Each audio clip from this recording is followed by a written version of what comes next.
जय हिंद दोस्तों। आज हम बात करेंगे योजना आयोग के बारे में। क्या होता है योजना आयोग, इससे भारत को किस प्रकार से लाभ होंगे, योजना आयोग का गठन कब किया गया और योजना आयोग के अध्यक्ष कौन होते हैं। आज इसके बारे में हम संपूर्ण जानकारी प्राप्त करेंगे। सबसे पहले हम चलते हैं योजना आयोग के बारे में समझने। क्या होता है योजना आयोग, तो देखेंगे योजना आयोग।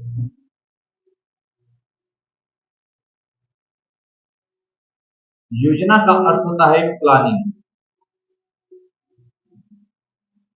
यदि किसी कार्य को करने से पहले जब हम उसका पहले ही रणनीति तैयार कर लेते हैं और उसके बाद उस कार्य को करने के लिए आगे बढ़ते हैं तो उसे हम योजना कहते हैं या प्लान कहते हैं।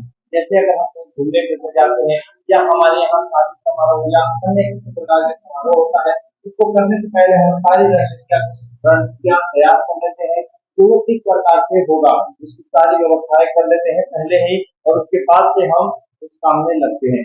तो किसी भी को तो हम कह सकते हैं कि किसी भी काम को करने से पहले ही जब हम किसी चीज की रणनीति तैयार कर लेते हैं, प्लान तैयार कर लेते हैं तो उसे हम योजना कहते हैं। और आयोग का मतलब होता है संगठन। इस आयोग का मतलब होता है, आयोग का मतलब होता है संगठन।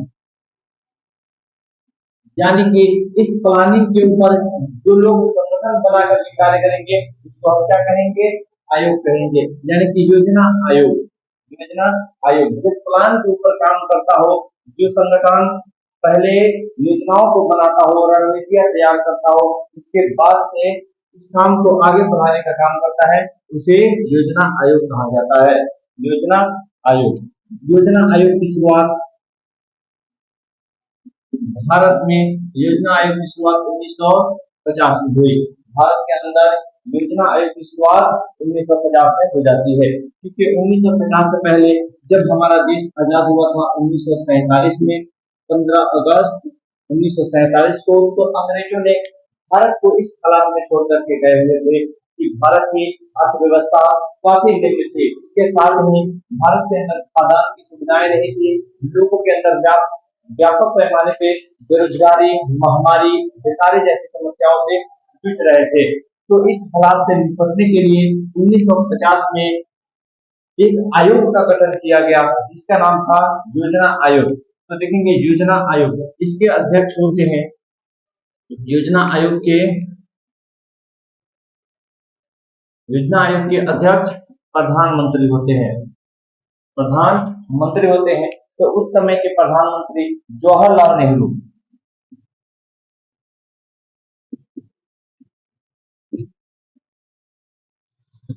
उस समय के प्रधानमंत्री जवाहरलाल नेहरू के नेतृत्व में योजना आयोग की गठन की जाती है और गठन करने के बाद में यह एक्सेप्ट किया जाता है कि प्रत्येक 5 वर्षों के लिए हम भारत के किसी न किसी क्षेत्र को उठाएंगे और उसको विकसित करने का काम करेंगे।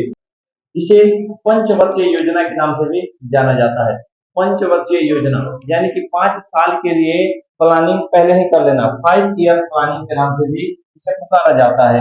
पंचवर्षीय योजना यानी कि 5 साल आगे क्या काम करना है उसकी पहले ही रणनीति तैयार कर लेना, पंचवर्षीय योजना कहलाती है। इसके जो अध्यक्ष थे प्रधानमंत्री जवाहरलाल नेहरू, 1951 में 50 से ये रहे। इसके अध्यक्ष जो जवाहरलाल नेहरू रहे, यह 1951 से लेकर के 1964 तक इसके अध्यक्ष बने रहे। क्योंकि इसके अध्यक्ष, योजना आयोग के अध्यक्ष जो होते हैं वो प्रधानमंत्री होते हैं और लगातार 3 बार हमारे देश के प्रधानमंत्री रहे थे जवाहरलाल नेहरू, जिनका अभी रिकॉर्ड, जिसका फिर से भारत में रिकॉर्ड बन गया है नरेंद्र मोदी के नेतृत्व में, जो भारत में तीसरी बार 2024 में वो तीसरी बार पीएम पद की शपथ लिए हैं। वैसे ही जवाहरलाल नेहरू ने भी लगातार 3 चुनाव में पूर्ण बहुमत के साथ सरकार बनाते रहे। 1951 से 56, 1952 में सरकार बनाए, 57 में बनाए, 62 में बनाए, लेकिन 64 में उनकी मृत्यु हो जाने के बाद में यहाँ पे लाल बहादुर शास्त्री आकर आ जाते हैं। तो यह देखते हैं कि योजना आयोग किसी भी काम को करने से पहले प्लानिंग तैयार कर लेना, योजना बना लेना या रणनीति तैयार कर लेना और फिर इस काम को पूरा करने के लिए आगे बढ़ना, ये क्या कहलाता है, योजना कहलाता है। भारत में इसकी शुरुआत 1950 में हो चुकी थी। योजना आयोग का गठन जो था भारत में 1950 में गठन हुआ योजना आयोग का। इसके अध्यक्ष प्रधानमंत्री होते हैं और इसे पंचवर्षीय योजना कहा जाता है।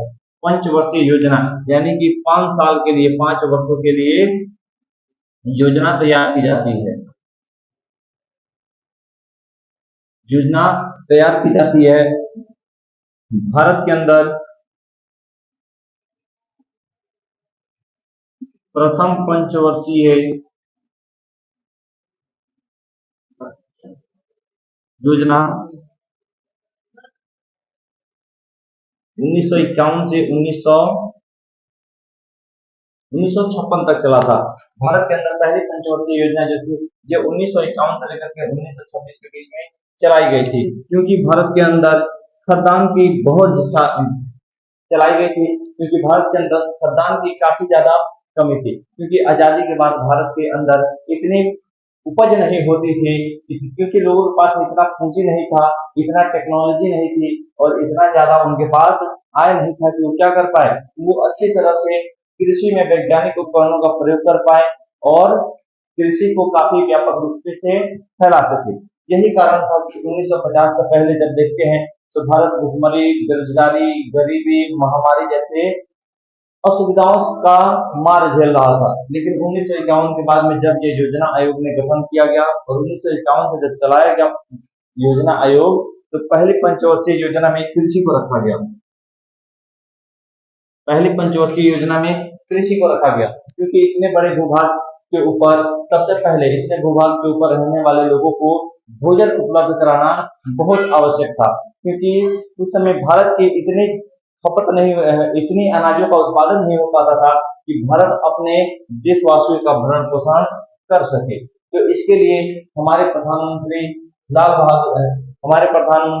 जवाहरलाल नेहरू ने यह निश्चय किया कि पहले पंचवर्षीय योजना में हम कृषि को महत्व देंगे, कृषि को प्राथमिकता देंगे। पहली पंचवर्षीय योजना में कृषि को प्राथमिकता दी गई और इसकी प्राथमिकता देने के बाद में कृषि और उससे संबंधित, ये नहीं कि केवल कृषि, तो इसे कृषि का अर्थ केवल फसलों के उत्पादन से नहीं है, कृषि और उससे संबंधित जैसे कृषि को दी गई तो कृषि में शामिल सिंचाई व्यवस्था, सिंचाई सुविधाएं विकसित की गई, फिर बहुउद्देशीय परियोजनाएं लाई गई।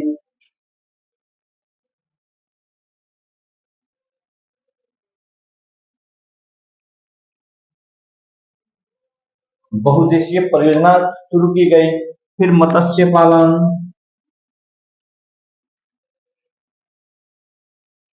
पशुपालन इत्यादि में भी काफी ज्यादा जोर दिया गया था, क्योंकि कृषि इन सब चीजों से ही संबंधित है। कृषि के लिए सिंचाई व्यवस्था होनी चाहिए। बहुउद्देशीय नदी घाटी परियोजनाओं को लाया गया। बहुउद्देशीय का अर्थ होता है जो बहुत सारे उद्देश्यों को पूरा करने के लिए जो परियोजनाएं चलाए जाते हैं उसे हम लोग बहुउद्देशीय परियोजना कहते हैं। जैसे बहुउद्देशीय नदी घाटी परियोजना, बहुउद्देशीय नदी घाटी परियोजनाओं को, बहुउद्देशीय नदी घाटी परियोजनाओं में हम बाढ़ नियंत्रण, मछली पालन, पर्यटक स्थल, उसके बाद में सिंचाई के साधन डेवलप करना, इन सारी चीजों के हम उद्देश्य को पूरा करते हैं, इसलिए हम इसे बहुउद्देशीय नदी घाटी परियोजना के नाम से भी जानते हैं। तो इन सारी चीजों का विकास हम करने के लिए सरकार ने 5 वर्षों का समय मांगा था, 1951 से लेकर के 1956 तक। और जैसे ही कृषि में इन सारी चीजों का 5 साल के अंदर विकास हुआ, काफी ज्यादा नहरें खुली, बहुत सारे नदी घाटियों के ऊपर बांध बनाए गए, बाढ़ नियंत्रण किए गए, सिंचाई के साधन डेवलप किए गए, तो कृषि के अंदर धीरे धीरे अब सुधार होने शुरू हो गए। और इसके बाद में जैसे ही इसका कार्यकाल खत्म होता है तो दूसरी पंचवर्षीय योजना की शुरुआत कर दी जाती है। तो दूसरी जो पंचवर्षीय योजना थी ये थी 1956 से लेकर के 1961 के बीच में। 1956 से लेकर के 1961 के बीच में दूसरी पंचवर्षीय योजना चलाई गई, जिसके अंतर्गत हम उद्योगों को रखा गया है, जिसमें उद्योगों को रखा गया था, उद्योगों को प्राथमिकता दी गई थी। जिसमें उद्योगों को प्राथमिकता दी गई थी। दूसरी पंचवर्षीय योजना 1956 से लेकर के 1951 के बीच में चले थे, जिसमें उद्योगों को भारत सरकार ने योजना आयोग ने प्राथमिकता दी थी, क्योंकि पहले हमारे देश के अंदर भरण पोषण करना काफी ज्यादा जरूरी था। इसलिए हम लोगों ने पहली पंचवर्षीय योजना के तहत कृषि को प्राथमिकता देकर के इसे विकसित करने का काम किया। जब कृषि कार्य संपन्न हो गया, जब भरण पोषण की व्यवस्थाएं, खाद्यान्न की सुविधाएं थोड़ी सी डेवलप हुई, तो हम लोगों ने लोगों को रोजगार उपलब्ध कराने के लिए हमने उद्योगों पर काम करना शुरू किया, ताकि उद्योग विकसित होगा तो लोगों को रोजगार प्राप्त होगा, लोगों की आय में वृद्धि होगी, और लोग जो पिछड़े हुए हैं, जो गरीब वर्ग के हैं, उनके पास में भी आय के स्रोत आएंगे और वो भी अपने खुद का विकास कर लेंगे। क्योंकि जब हम किसी देश को विकसित करने चलते हैं, या उसे विकासशील या उसे विकसित जब किसी देश को हम विकसित बनाने चलते हैं, तो सबसे पहले हमें देखना होता है वहां के गरीब लोगों को। जब तक वहां के गरीब लोगों को हम रोजगार नहीं उपलब्ध कराएंगे, जब तक उनकी आय में हम वृद्धि नहीं करेंगे, जब तक उस देश के प्रत्येक लोगों को संपन्न नहीं बनाएंगे, तब तक उस देश का विकास नहीं हो सकता है। तो इसलिए पहली पंचवर्षीय योजना में सबसे पहले हमने भारतवासियों के पेट को भरा, क्योंकि जब पेट भरा रहेगा तो काम करने में मन लगेगा। तो पहली पंचवर्षीय योजना में हमने कृषि को महत्व दिया, जिससे हमारी खाद्यान्न सुविधाएं डेवलप हुई और लोगों के पास में भोजन उपलब्ध होने शुरू हुए। उसके बाद में दूसरी पंचवर्षीय योजना में हमने उद्योगों को महत्व देना शुरू किया, उद्योगों को प्राथमिकता देना शुरू किया, ताकि उद्योग काफी ज्यादा विकसित हो सके और लोगों को रोजगार मिल सके। तो दूसरी पंचवर्षीय योजना में हमने उद्योगों को प्राथमिकता दी, जिसके कारण भारत के अंदर बहुत सारे उद्योग धंधे लगने शुरू हुए। कुछ विदेशों की सहायता से भी भारत के अंदर उद्योग धंधा लगना शुरू हुआ। हमने कल कारखाने लगाने शुरू किए और धीरे धीरे भारत की अर्थव्यवस्था और सुधरने लगी। तो फिर तीसरी पंचवर्षीय योजना देखते हैं।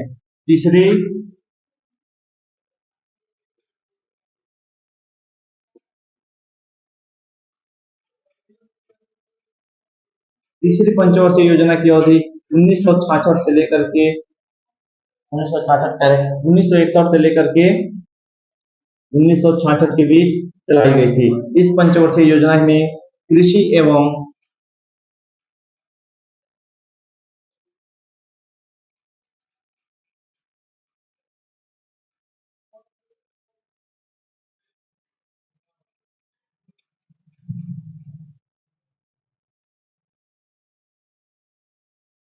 जो हमारी तीसरी पंचवर्षीय योजना थी, तो तीसरी पंचवर्षीय योजना हमारी 1961 से 1966 के बीच में चलाई गई थी। और इस योजना के तहत हमें कृषि और उद्योग दोनों को ही प्राथमिकता दी है, क्योंकि 5 साल के अंदर ना ही कृषि को डेवलप किया जा सकता है, ना ही उद्योगों को डेवलप किया जा सकता है। लेकिन इनमें काफी ज्यादा सुधार हुए थे और बहुत सारी कमियां भी इन दोनों में रह गई थी, जिन कमियों को दूर करने के लिए भारत सरकार ने फिर इन दोनों क्षेत्रों को तीसरी बार मौका दिया और 1961 से 66 में तीसरी पंचवर्षीय योजना में इन दोनों को एक साथ सम्मिलित करके और दोनों को विकसित करने का काम किया। और 1966 के यही दोनों काम को लेकर के ही भारत के अंदर बहुत सारे परिवर्तन हुए। ये जो तीसरी पंचवर्षीय योजना थी 1966 से 61 के बीच, इन 66 और 61 के बीच में भारत के अंदर कृषि के क्षेत्र में, उद्योगों के क्षेत्र में काफी ज्यादा परिवर्तन आए। 1960 के दशक में 1960 के दशक में हरित क्रांति आई।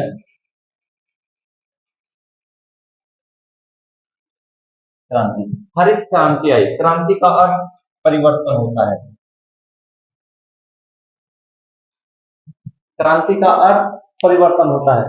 जब किसी क्षेत्र में अचानक से परिवर्तन होते हैं, अचानक से बदलाव आते हैं, तो उस क्षेत्र के अंदर हम क्रांति कहते हैं। तो उसे हम क्रांति कहेंगे। जैसे हरित क्रांति यानी कि फसलों के उत्पादन में अचानक से 1960 के दशक में बहुत सारी परिवर्तन आने शुरू हो चुके, बदलाव आए और पैदावार अचानक से बढ़ने लगा, तो इसे हम हरित क्रांति के नाम दिए। हरित क्रांति को बढ़ाने के लिए या हरित क्रांति को लाने के लिए भारत सरकार ने मैक्सिको से गेहूं और धान के बीज मंगाए और खेतों के अंदर रासायनिक उर्वरकों का प्रयोग, वैज्ञानिक पद्धति से कृषि और आधुनिक उपकरणों के प्रयोग ने कृषि के अंदर काफी ज्यादा विकास किए और फसलों के उत्पादन में इन्होंने बहुत अपनी सहायता प्रदान की, जिसके कारण से अचानक से फसलों के उत्पादन में बढ़ोतरी हुई और इसे ही हम हरित क्रांति के नाम देते हैं। इसके बाद में नीली क्रांति, पीली क्रांति और श्वेत क्रांति, इन चारों क्रांतियों की शुभारंभ होती है। नीली क्रांति जो है ये मत्स्य पालन से संबंधित है, श्वेत क्रांति दूध उत्पादन से संबंधित है, पीली क्रांति तिलहन से संबंधित है और हरित क्रांति जो है ये फसलों से संबंधित है।